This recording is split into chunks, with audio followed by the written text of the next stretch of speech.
मध्य प्रदेश लोक सेवा पदोन्नति नियम 2025 को चुनौती देती हुई याचिकाएं जो माननीय उच्च न्यायालय के सामने कई लोक सेवकों ने लगाई हैं, वो आज लिस्टेड थी।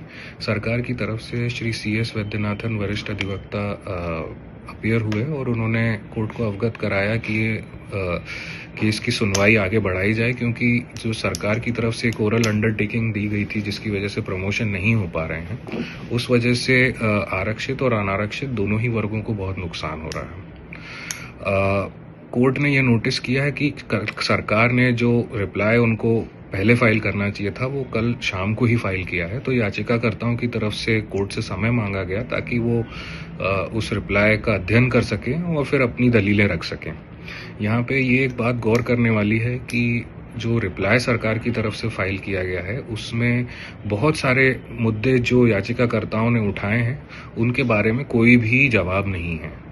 जैसे कि क्रीमी लेयर का प्रावधान हो गया, जैसे कि बैकलॉग वैकेंसीज के लिए टाइम लिमिट हो गई। दूसरा, जो पदोन्नतियां माननीय उच्च न्यायालय ने RB राय के केस में उनको असंवैधानिक ठहरा दिया था और जिसको चुनौती देती हुई आपकी याचिकाएं सुप्रीम कोर्ट में लंबित हैं और सुप्रीम कोर्ट में स्टेटस को का ऑर्डर है। तो ऐसा स्टेटस को और यथास्थिति का ऑर्डर होते हुए भी आप फर्दर प्रमोशन कैसे कर सकते हैं?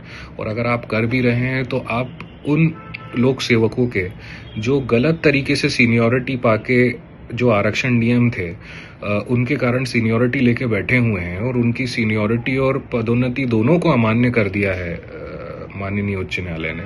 तो जब तक वो मामला वहां लंबित है तो उनको फर्दर सीनियरिटी देके आप प्रमोशन कैसे कर सकते हैं? ये कुछ मुद्दे हैं जिसपे मुझे लगता है बहस होगी और सरकार और याचिकाकर्ताओं की तरफ से जो समय मांगा गया था उस को ध्यान में रखते हुए कोर्ट ने केस ट्यूसडे को लगाया है, मंगलवार को। दिन अंतरिम राहत पे, जहां तक कि मैं समझ पाया हूं, अंतरिम राहत पे बहस होगी कि इन रूल्स को इम्प्लीमेंट करने की इजाजत सरकार को दी जा सकती है या नहीं।